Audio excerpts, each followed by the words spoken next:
সকলকে আহ্বান জানাই, এক মঞ্চে আসুন, ঐক্যবদ্ধ হোক।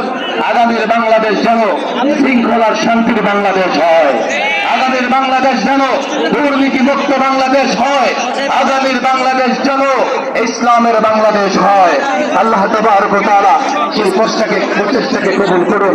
ওমা তাওফীক ইল্লা বিল্লাহ।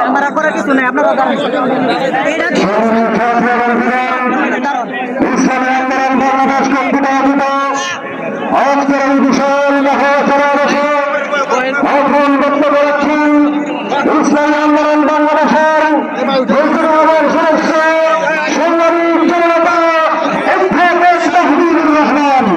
বক্তব্য রাখছেন সাংবাদিক জনতা এফএস তাহমিদুর রহমান। আসসালামু আলাইকুম ওয়া রাহমাতুল্লাহি ওয়া বারাকাতুহু।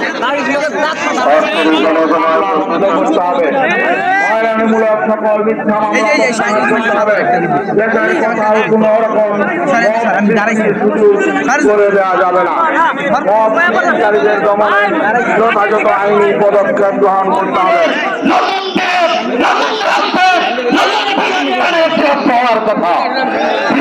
আমার সংস্কার কোথায়? শিক্ষা মন্ত্রণালয়ে তো সেই যে উপদেষ্টার পরিবর্তন হয়ে নতুন উপদেষ্টা বসে রয়েছে, এখনো আমরা দেখছি সেই। আমরা সকল মন্ত্রণালয়, সকল প্রশাসন যেখানে যা অবস্থায় দেখতেছি, দেশেররা এখনো প্রতিগুলোকে পাকা পুক্ত করে বসেছে। আমরা আহ্বান জানতে চাই, আগামী নির্বাচনের আগে বিহার প্রতিষ্ঠান ছাড়া প্রতিষ্ঠানে দেশে হবে না। আমরা আজকে আমিরকে দেখাতে চাই, আগামী নির্বাচন বিহার ছাড়া হবে না, হতে দেবে না, হবে না। প্রতিষ্ঠার জন্য প্রস্তুত আছি। আমি আমাদেরকে দান করুন। নাসরুম মিনাল্লাহি ওয়া ফাতহুন কারীম।